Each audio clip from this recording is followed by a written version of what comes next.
అంతర్జాతీయ మీడియాకి ట్రంప్ రావడం ఏ కోసైనా ఇష్టం ఉండదు. ఖచ్చితంగా ట్రంప్ దిగిపోవాలి, రాకూడదనే కోరుకుంటున్నారు. అందుకని మొన్నటిదాకా బైడెన్ అయితే కనుక ట్రంప్ గెలిచేస్తాడని బైడెన్ని పక్కన పెట్టించి కమలా హ్యారిస్ ద్వారా ముందుకు తీసుకొచ్చేటటువంటి ప్రయత్నం అటు వాళ్ళు కూడా చేశారు, సోరోస్ గ్రూప్ కూడా.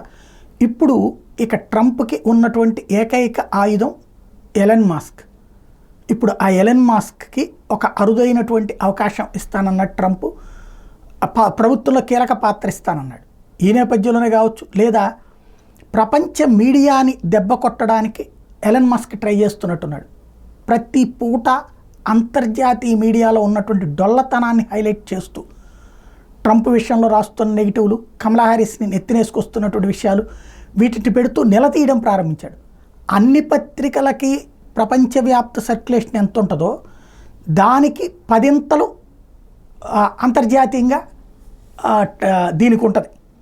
ఏదైతే మన ట్విట్టర్కి, ఇప్పుడు ట్విట్టర్ కాస్త ఎక్స్ అయింది.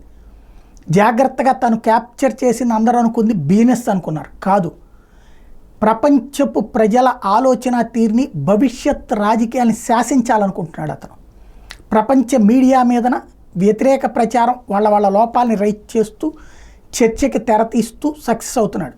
1 billion views Trump Elon Musk meeting ఇది వచ్చింది అంటే అర్థం చేసుకోవచ్చు ఎట్లాంటి పరిస్థితి రాబోయే రోజుల్లో ఉండబోతోంది అనేది.